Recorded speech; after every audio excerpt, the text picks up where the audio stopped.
Welcome to the Lalulah podcast, real life conversations about modern sexuality and how to live a happy, healthy, turned on life.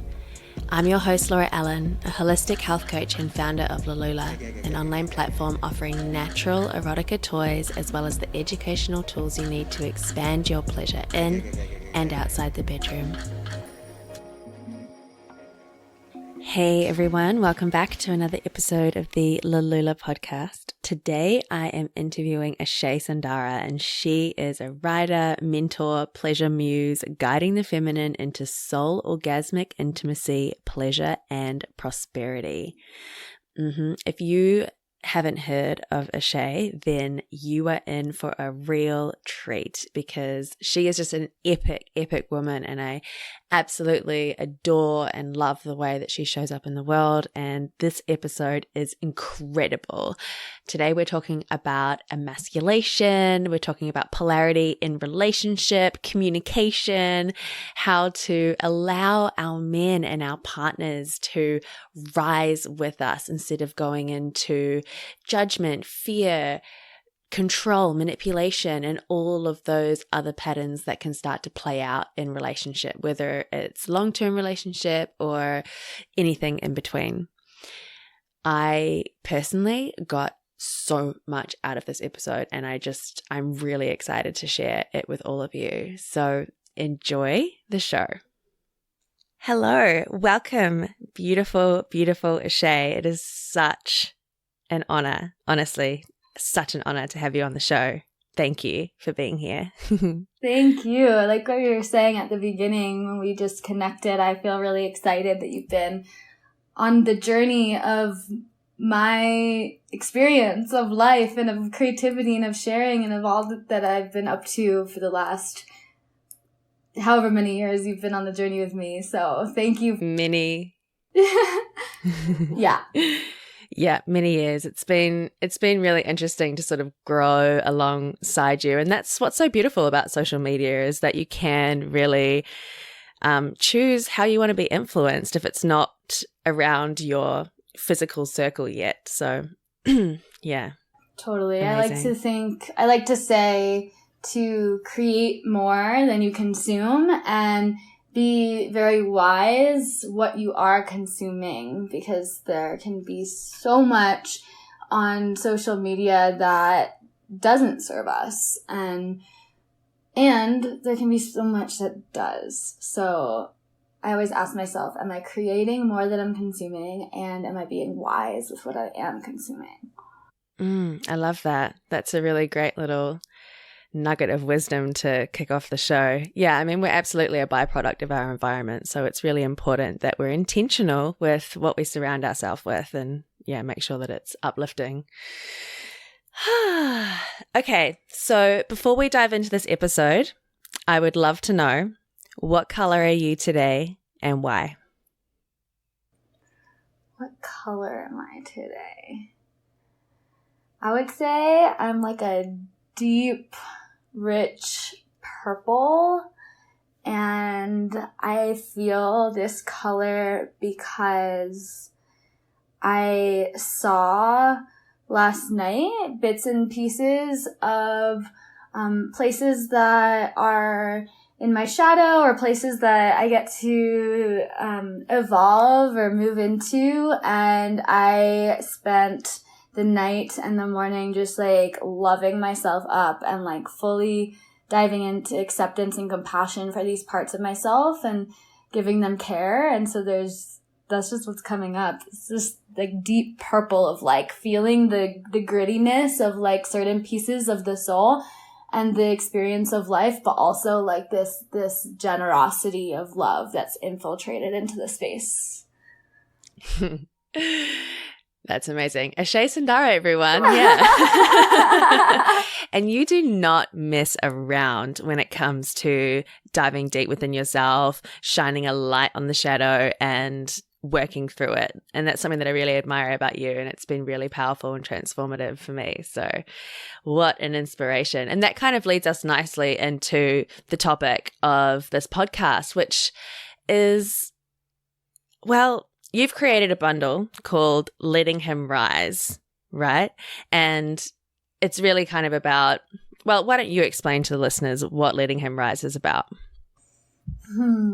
So I created Letting Him Rise at a time in my life where I was witnessing how deeply I longed for my partner to embody a deeper level of his masculinity, to meet me in the work that I was doing in my feminine.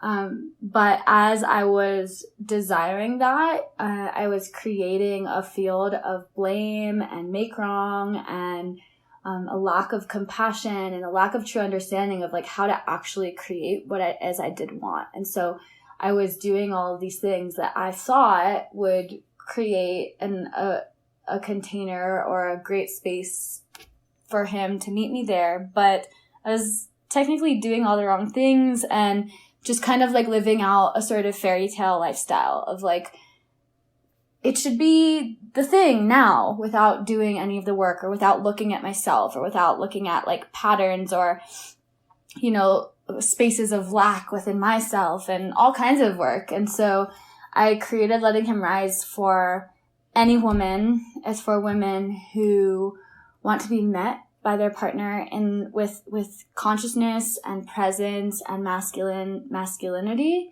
and are ready to take ownership and look at their part of the play in that. And Alison Armstrong says in one of her books at the very beginning that some women take frogs and make them princes, and some women take princes and turn them into frogs. And that statement is like, how are you really supporting your partner to arrive into more of his vulnerability, heart, courage, presence, depth, compassion? Are you allowing him that space to grow into that? Or is the space that you're creating actually hindering him from arriving there? And again, we can't do all the work as women, but we do have a part. So that's what Letting Him Rise is about. Absolutely. Taking responsibility for our side of the street, huh? Beautiful. So we live in a culture where it's socially acceptable to emasculate our men. And I personally see it all the time. And I know that I'm extremely guilty of doing it myself in the past. I'd love it if you could give some of the listeners some examples of how this plays out in society and in our relationships. And yeah. Yeah, you know, it's not one of those things that we consciously do. And so to even identify that that's something that's going on for yourself takes probably a certain level of depth and courage. Because it's not like we set out to like, oh, I'm going to make him feel less powerful, or I'm going to, you know, I'm going to do these things. But we do have certain patterns that play out in relating that can create that dynamic. So for example, let's say we are controlling about what our partner does with their independence, right?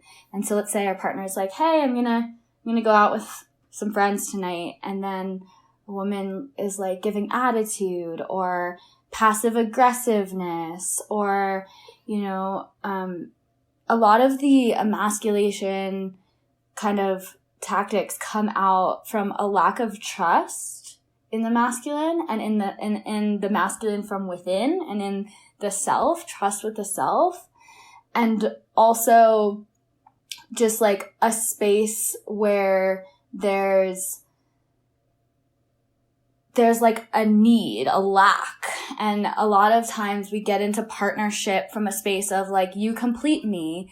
You see this in the twin flame communities a lot where they're like, this is my other half. And it can be really dangerous to relate from that space because ultimately it's giving our sovereignty and power away and opening up space for a lot of these things like control and manipulation and emotional outbursts and passive aggressiveness to come out, judgment, blame.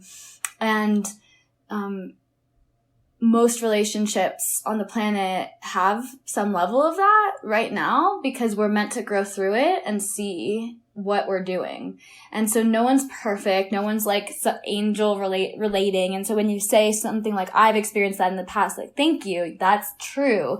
And it still comes up for me sometimes. And that's okay too, because it's a constant unraveling and learning about these patterns. And the more we can bring awareness to when we do them and just take ownership, like, oh yeah, that I totally did that in that moment.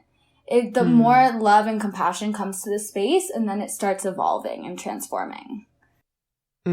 Yeah, I love that. And it's not about being perfect, like you say. I mean, it's about having the awareness and then being able to take ownership for it. And then also having the communication tools to share with your partner and, you know, grow through it and evolve, I guess, which is what conscious relating is all about, right? I hope so anyway. Oh my gosh. So underneath it all, what have you noticed? Like what is the why? Why do women do these things, or men as well, but like why do we do these things in relationship? What is the root thing that kind of makes us feel like we need to behave in that way? Well, everyone has a different piece based on their childhood. And oftentimes what we weren't given as a child, we then expect from our romantic partners. So let's say we weren't given emotional presence, or we were not given touch, or like we were not given a certain need that we needed as a child to feel good, or to just to feel safe in this world. And we didn't get it. And then we seek out intimate partners that are going to mirror to us that thing that we didn't get. And the reason why on like a soul level is because we're trying to teach ourselves to give it to ourselves. We're trying to teach ourselves to source that need from within. And everyone needs emotional connection. Everyone needs touch. Everyone needs intimacy. Everyone needs good communication. But when there's a deep lack from within that stems from way early on in life, no matter how much connection, how much intimacy, how much touch you're actually receiving from your partner, it won't ever be enough, because no one outside of yourself can fill that hole. Only we can fill that thing, because it's actually part of our psychology. It's like learning to love ourselves is not just like I see this like self-love community as like something that we do. And there can be a lot of self-loving acts, but the deepest part of self-love for me,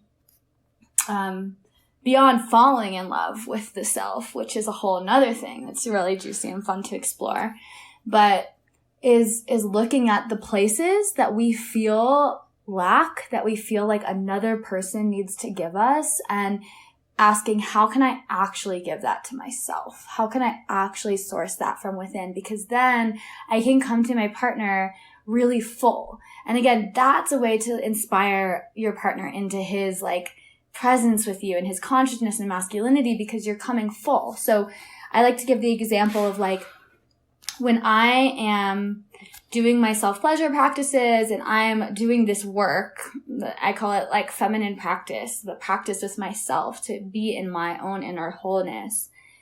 I come to my partner and he's super sexually attracted and turned on and like wants to be fully there and with me. And then I notice when I fall off of my own practice and there's this sort of like need or lack, where I'm not coming from a full cup. I'm not coming into the space of our container of our relationship from a space of feeling amazing already.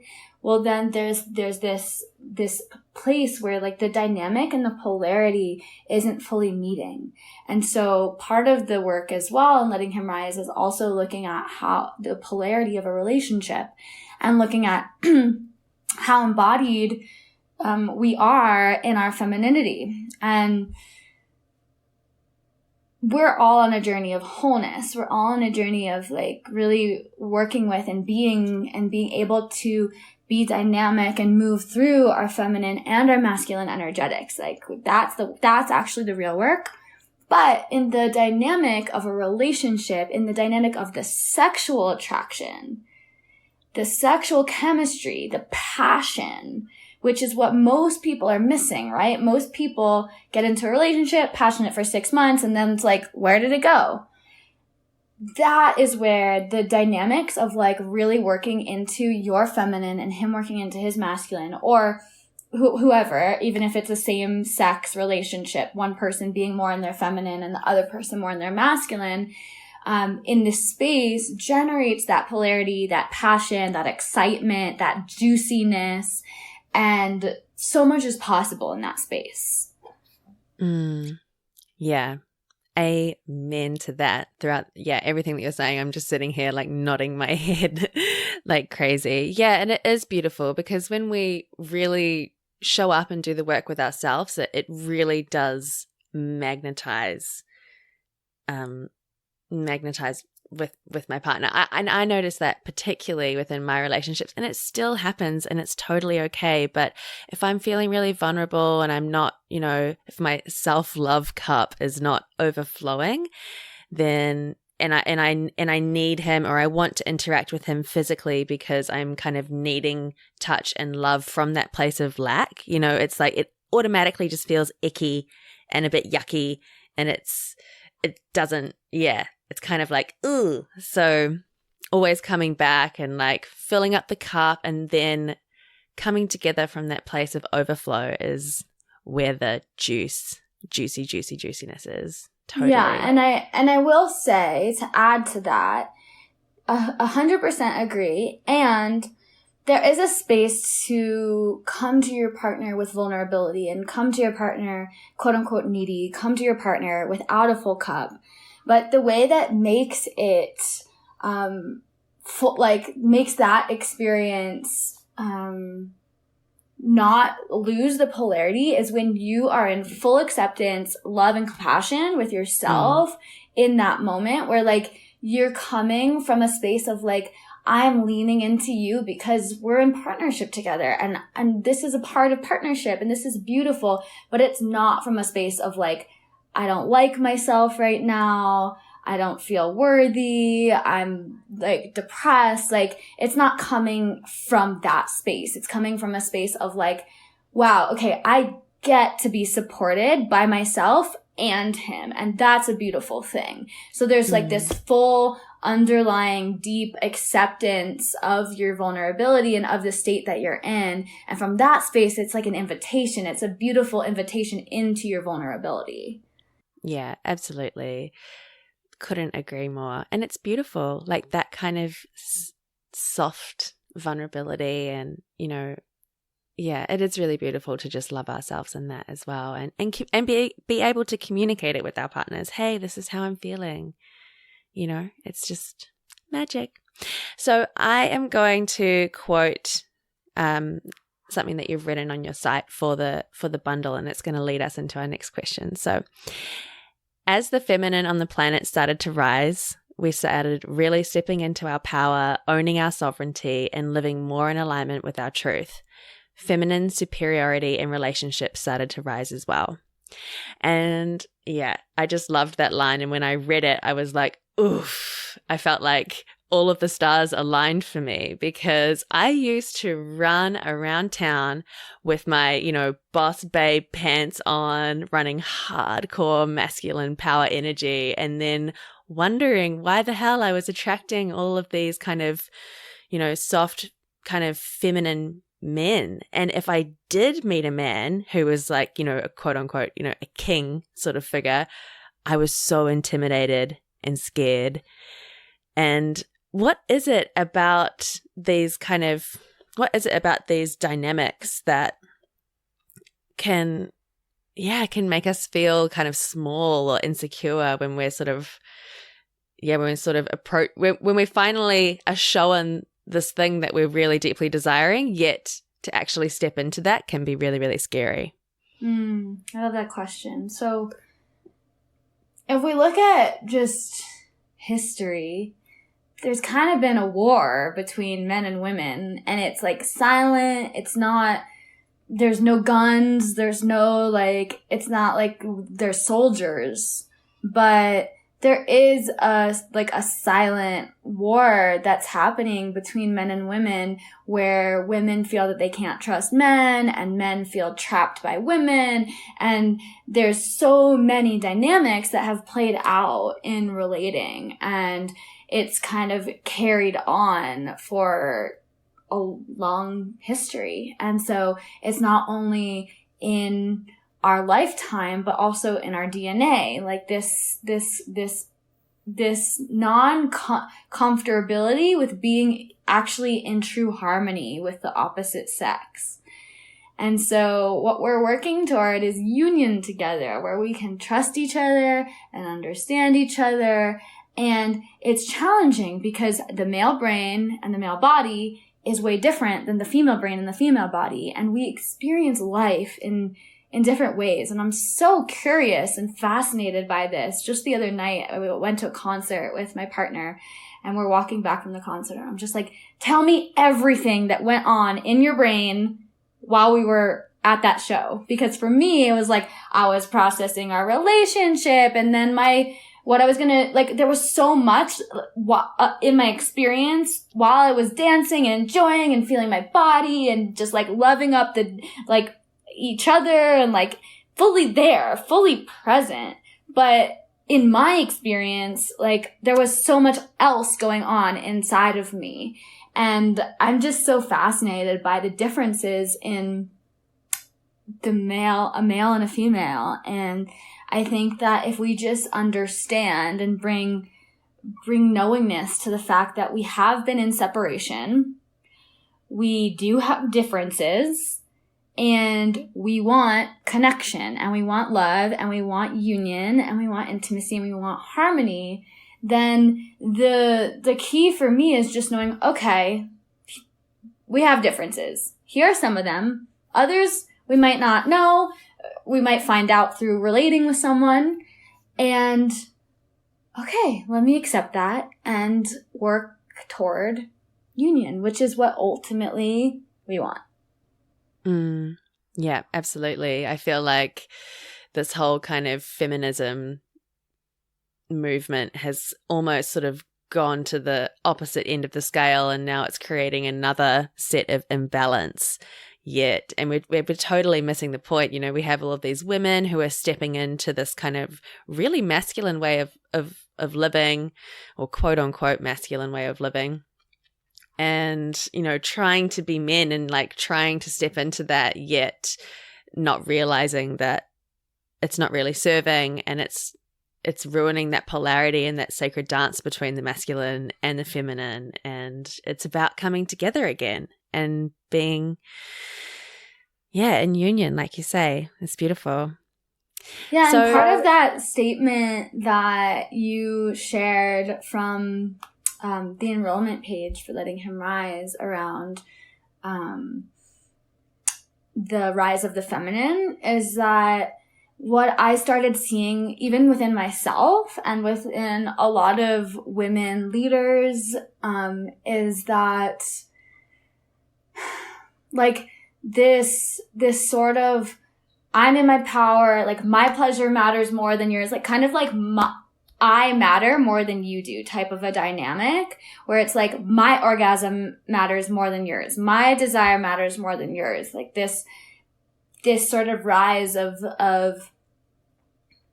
really just the ego, and not creating a field of like, if this matters to me, then it matters to you as well. And so that's also a piece of the union piece that we get to explore, is looking at like, am I treating my partner with the same respect that I'm asking him to treat me in?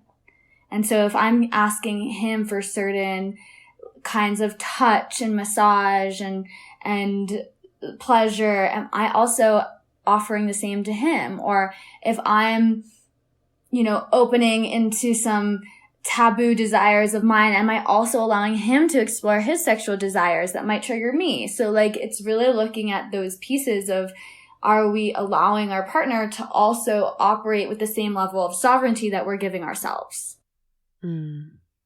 Yeah. Awesome. I absolutely love your zero tolerance to bullshit approach when it comes to conscious relating, and you really shine a light on how to take responsibility for our side of the street. Yeah, and it's crazy how like the tiniest insecurities can build into mountains down the track in the bedroom and communication and everything. And I'd love to know, what are some of the key tools that, you know, the listeners can start implementing today to identify what's theirs and, you know, learn to self-soothe and hold space for themselves so that they can start to communicate from their heart and not from reaction? Definitely.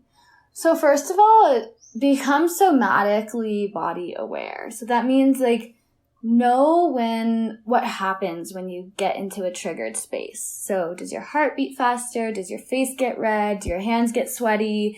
Do you start feeling like a rise of energy into your chest? Do you feel a block in your throat? What is the actual physical thing that starts happening in your body when you're triggered, or when you want to move into something that you don't even have to know what it is. It's just becoming aware of those kinds of sensations in the body, which points to, there's something coming up for you and it's yours. And even though it might be influenced by the other person, if it's coming up in you, it's wanting to be felt and experienced through you. That's the biggest piece, is like, so many people in relationship, we get into a relationship and we're like, well, I'm crying, you're making me cry. But no, like, if you're crying, it's because you're choosing to cry. And so there's there's impact totally to everything we do and everything that our partner does in relationship. But the way that we respond is totally up to us. And so if we can bring utmost awareness to our reactions to everything, we can start getting out of the drama of our pattern. And usually there's a pattern of like, kicking and screaming, or slamming a door, or walking out, or yelling, or totally repressing and not communicating anything. Like, there's usually some level of a pattern that happens in a relationship. And if we can just bring the awareness to the fact that I'm doing that, I'm doing this to myself. I remember in past relationships, I would walk out of the door and slam the door and like go for a run and be like, oh, like he's making me do this, and total blame. And that's not where we want to operate anymore. We really want to look at how we are creating our reality in any moment. And it's totally challenging when both people are triggered. You're in a loop. You're in old trauma. You're in a wounding. Like, so much is coming up. And so it takes time. It takes time to unravel these things. It's not going to happen overnight. I can't just tell you like, here, have some awareness. And you're like, oh, okay, that's the key. It's not a simple fix. It's not a lose weight fast, make $1 million in a day type of a reality. It's like actually look at your patterns, stick in relationship with your patterns and with the person that you're relating to really understand yourself and take yourself on a journey of just like an awakening, a relating awakening into less codependency, less anxious or avoidant attachment, less operating through fear. And the only way that we know how to do that is bringing awareness to our own patterns, taking ownership, and staying in connection in that. Because the tendency is to turn off, to shut down, to break up, to find someone else. But if we can actually just like breathe through it and know that at some level we're creating it. Of course, there's impact. Our partner's bringing a dynamic. Yes, yes, yes, yes, yes. But at some level, we're also impacting them. And we're also putting our own actions into the space. And so this brings me to that question of like, people always ask me, how do I know when is the right time to leave? Like, how do I know when to leave a relationship? And it's like, my question is always like, are you doing this? Have you taken yourself on a journey of full ownership, which probably needs to happen for at least a year to like actually understand if you're, again, not for everyone, but if you're in a relationship that is inspiring and enlightening and beautiful, and there's so much light and resonance and beauty in that relationship, but there's also a lot of patterns that are coming up on the surface. Yeah, stick with it. Allow yourself to really look at yourself. And then at a certain point, you get so aware of your own shit and your own patterns and your own lack and your own everything that like, you'll just know when it's time, because you'll be in full ownership of your part. Beautiful. I love that. Yeah, I always believe that relationships can be the perfect amount of challenge and ease, so it's kind of up to you to sort of find out where that balance is and, yeah, make sure that it's not too much of one or the other. Yeah. So a big part of relating and of what we're talking about is communication.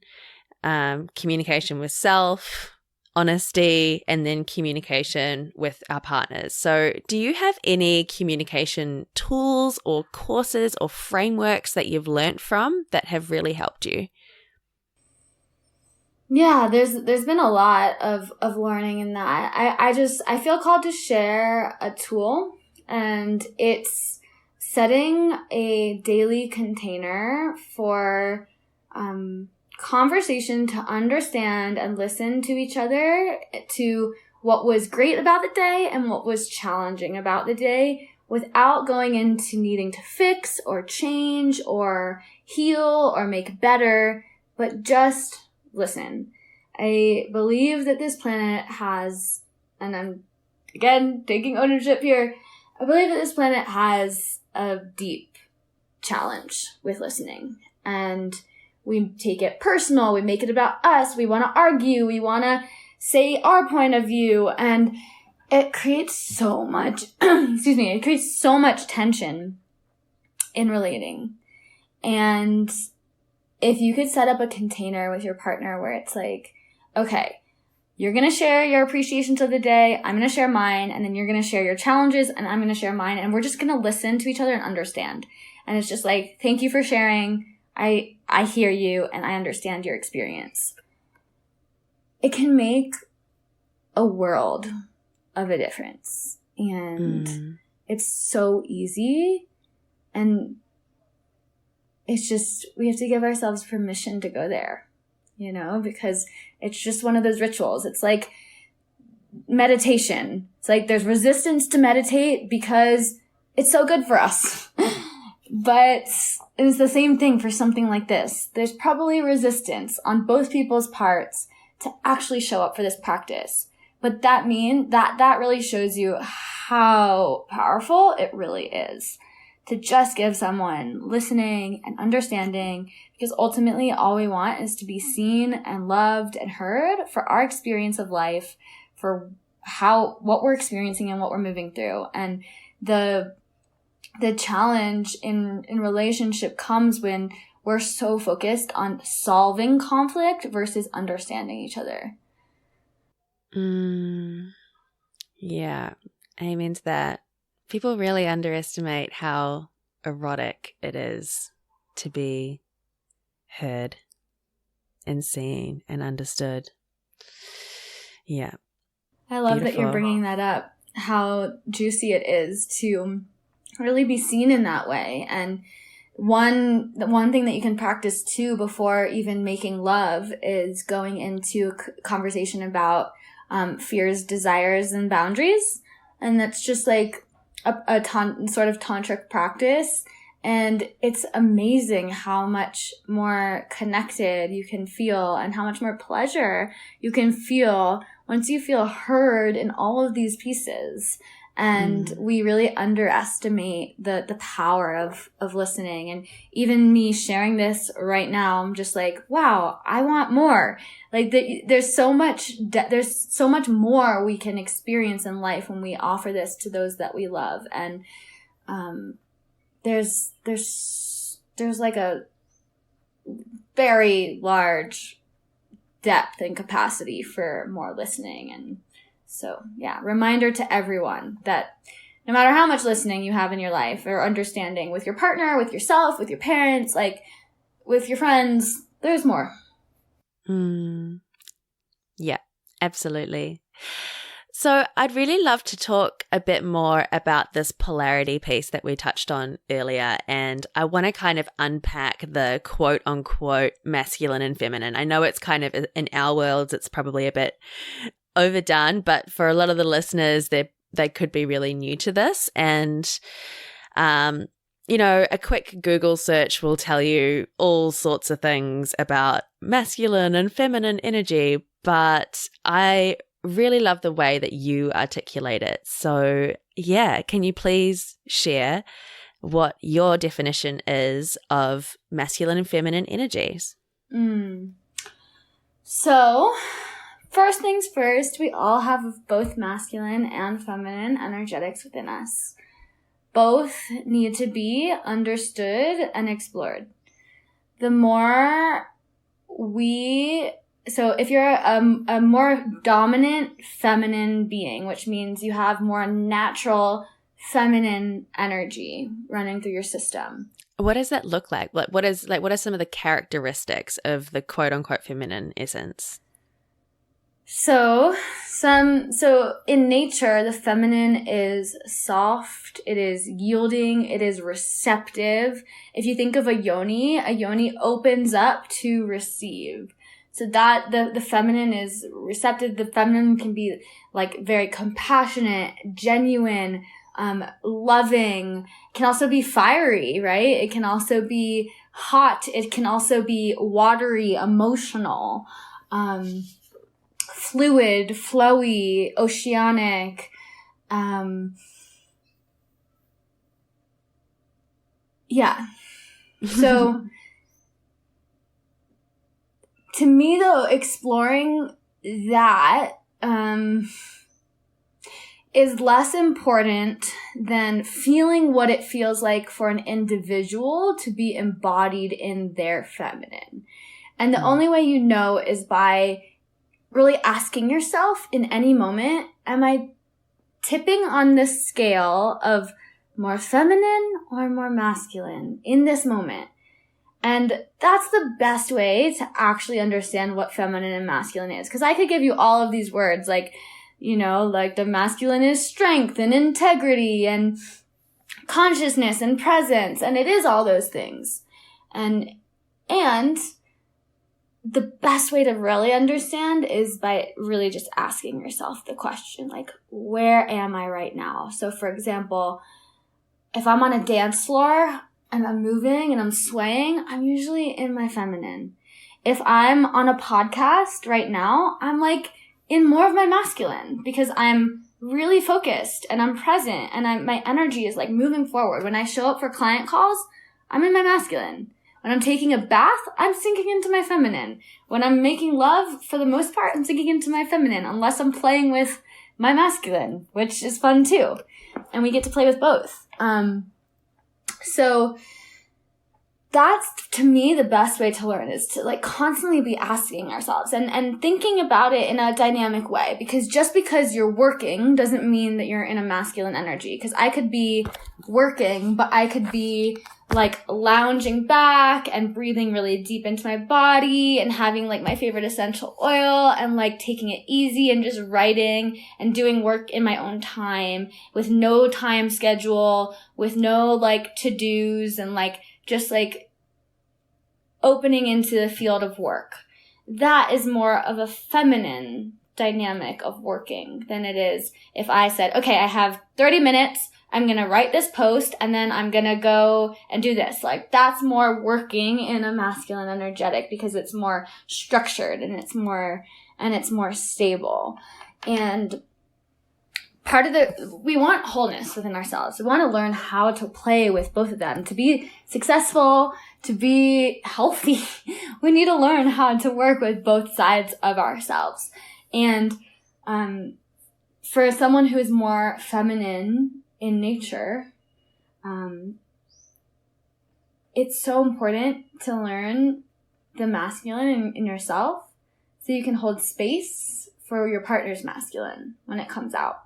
And vice versa. For a man to deeply work with his feminine, which is, it's starting. Men's work is really starting and rising on the planet. There's been a lot of women's work, a lot of sister circles. And men's work has been happening too, but not as much. And it's starting to rise even more. And it's so important because when men honor their vulnerability, their emotions, their sensitivity, and get in touch with their heart space in a really profound way, especially with other men around, it actually allows them to drop into their feminine, and then they can hold more space for us. And this is a big topic of discussion on the planet right now of like, how do I be emotional around my partner because he doesn't know what to do with it? And the only way he's going to know is when he holds his own inner feminine. The way that you, like, for him to hold you in your feminine, he also has to know how to work with his own. And the same is true for us in holding them. Yeah, absolutely. Just off the top of your head, I have a lot of male listeners for the podcast, and I'd really love to offer them some influences in this men's workspace. So do you have any people that you follow on Instagram or social media that really speak to the masculine that you can recommend? I do. How about... I just don't know how to spell everything, so okay. I can send you afterwards. Yeah, we'll put it in the show notes. I'll make a little list of some of the men that I recommend for sure. Yeah, that'd be awesome. I did a post yesterday or a couple of days ago shouting out to my audience on the hunt for some really beautiful men doing men's work, so it'd be nice to have your input on that too. Yeah.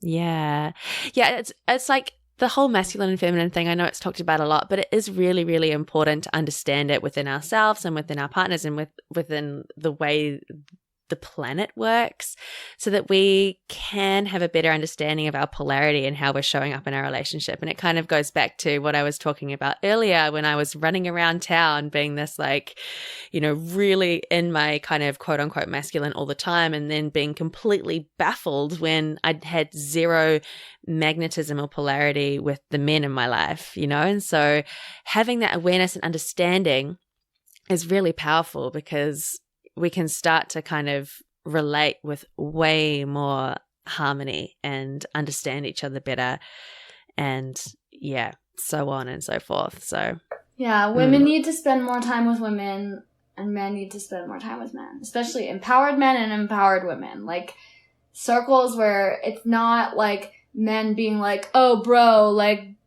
don't date her if she's not putting out, and sisters aren't like, he's a dick, like, none of that. That's actually very harmful to the feminine and masculine dynamics. It creates more wounding and more shadow within us that gets played out. You need to surround yourself with people that understand embodiment, lifting each other up, truth, like holding each other, the unity piece where it's not like you're just hanging out with a bunch of women that are anti-men. That's not going to be helpful either. So being with the same sex in a space of upliftment and empowerment for both sexes, and it's crazy what can happen in that space because our sisters can mirror empowered sensuality and sovereignty to us in a way that we can see it in them, and we can say, wow, like I can have that too. And so for me, being in the space with women who are sexually empowered or sensually empowered is such a gift because it reminds me of myself and my embodiment. And then we get to be muses for each other. And the same happens with men and men's work, is that they can feel their brothers stepping into more masculinity or more vulnerability or more different qualities within the masculine energetic, that is a mirror, and it's like calling each other forward. And then we get to come into our unions or come into our connection with our partners from that enlivened space. Yeah, absolutely. It goes back to what we were saying earlier about being mindful and intentional with our environment and what we surround ourselves by. You know, I go out to brunch and I hear women talking, there are no good men out there and so on. And I'm just like, oh, sis, like what you believe is what you'll achieve. And you've got to be so careful about the dialogue that we use because, like there are so many beautiful, gorgeous, conscious, amazing men and women on the planet. Like, yeah. And we just got to start opening our eyes to that. So, okay. Just one of the last things I wanted to get out of, one of the last things I wanted to touch on was, you know, we do live in a kind of fast-paced, busy, quote-unquote masculine like world in our like Western society anyway. And I'd love to know, what are some of the tools that you use to drop back into your feminine essence, you know, after a big sort of like day of direction and presence and focus? How do you come back into that femininity? Yeah.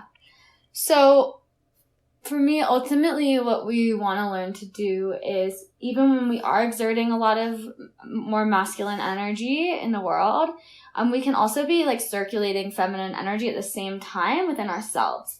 So that might mean breathing in a slow way where we're really calming our body down.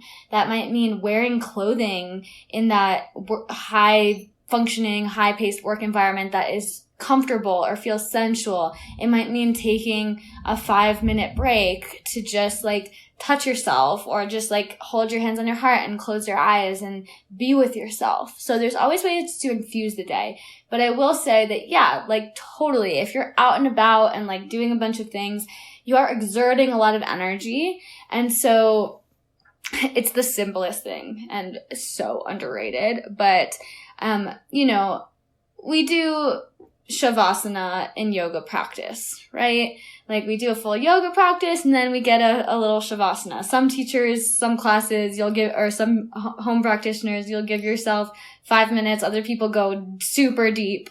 But what a lot of people don't do is just lay on the floor randomly at various times of the day.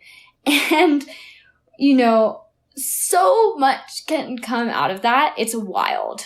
And part of the feminine is being in a receptive place, being in a place of receivership. And it's hard to be in that place when our nervous system is not relaxed. So for me, taking mini breaks to just lay on the floor is literally like pretty much all I need to get into my feminine at this point. And it's so simple that anyone can do that. Anyone can just close your eyes, lay on the floor in Shavasana, and just breathe and be, and let all of the exerting energy just kind of fall away and just drop into your body, drop into the moment, and receive the ground, receive the earth underneath you, right? Receive the moment. That's one way. Another way is to take a bath, of course, with Epsom salts is my favorite, to help pull out some of the toxins or energy from the day. And I mean, those are like the super, super simple ways. And then if you want to like really take yourself there and create a new practice where you're embodying a higher level of your feminine energy in your relationship and in your life and how you are in the world, versus just like switching energy, which is like totally lay on the floor, bath, switch your energy. But if you want to like really like arrive into more of your femininity, the number one tool for me is self-pleasure. And that's part of what I teach. I have a breast massage course and I have a crystal wand course, because there's so many codes inside of the realm of self-pleasure. And moving our sexual energy ourselves and getting to know our bodies and touching ourselves in our feminine bodies with love and care and respect. And yeah, that to me is the number one tool. And with that comes dance and breath and embodiment and listening and really being with yourself. And so there's so many tools within the self-pleasure tool that will really support you in like moving into that space in a really profound way. Yeah, absolutely. Every single cell in my body is dancing, hearing you say all that. It's just like delicious. And I absolutely agree. Oh, this has been so amazing. So just to wrap up, I've got a couple of quick fire questions. So how do you cultivate more pleasure in your life? I feel like I know the answer to that.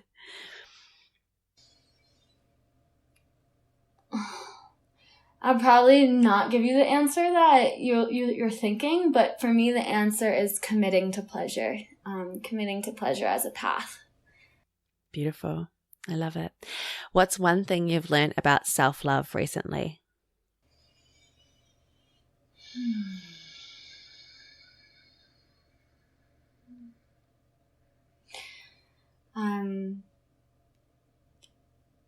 Growing into more of who we are doesn't mean killing or getting rid of the parts that are not fully loving yet, not fully awakened, not fully, embodied in a higher consciousness, but sending compassion to those parts.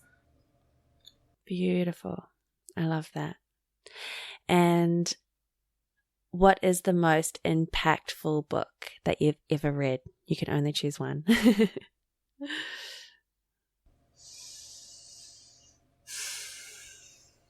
Gosh, there's so many. I want to say the book Pussy. Pussy. Yeah. Awesome. Do you know who wrote that? Regina, Tom. Yeah. Yeah, we'll put it in the show notes for anyone who's curious. Yeah, awesome. Oh my gosh, Ashae, I adore you so much. Would you like to tell the listeners how they can find you and get involved with your work? Absolutely. So come hang out on Instagram. My handle is @Ashae Sundara, and I'm always doing stories and posts and all kinds of fun stuff. And I love the connection and I love the audience on Instagram so much. So that's my favorite place to hang out. And if you are curious about the course that we've been talking about, Letting Him Rise, the bundle, it is available on my website. So the link is just ashaesundara.com/lettinghimrise. Really simple, really easy. And yeah, that's a self-paced bundle that you can get at any time. So knock yourself out if that feels inspiring for you. And other than that, if you feel inspired or if you have questions, you can always feel free to send me a personal message as well. Beautiful. Oh, thank you so much. This has just been epic. I absolutely cannot wait to share this episode with the world. You're amazing. You're beautiful. I just, have so much love for you and the work that you do in the world. Thank you. Thank you so much. I feel super seen and received by you, and I can tell how much your work you're doing in your own world and loving yourself and stepping into your power. So thank you for being a beam of light and holding that space for all of us to step into that as well. Because as women, like, the more we are rising into our power, the more we give permission for our sisters to do the same. So totally see you. Thank you. It's been yummy and beautiful to be on the show, and I'm excited to share it as well. Yeah, awesome. If you enjoyed this episode, hit like and subscribe on your favorite podcast app. And don't forget to share it with someone who you think could benefit from hearing it too. You can also sign up for Lalulah news and stay up to date with all the juicy content that we only share on email. And I want to take a moment to honor you for following your curiosity and prioritizing your pleasure in this way. And until next time, thank you so much for listening, and I'll be back with another episode soon.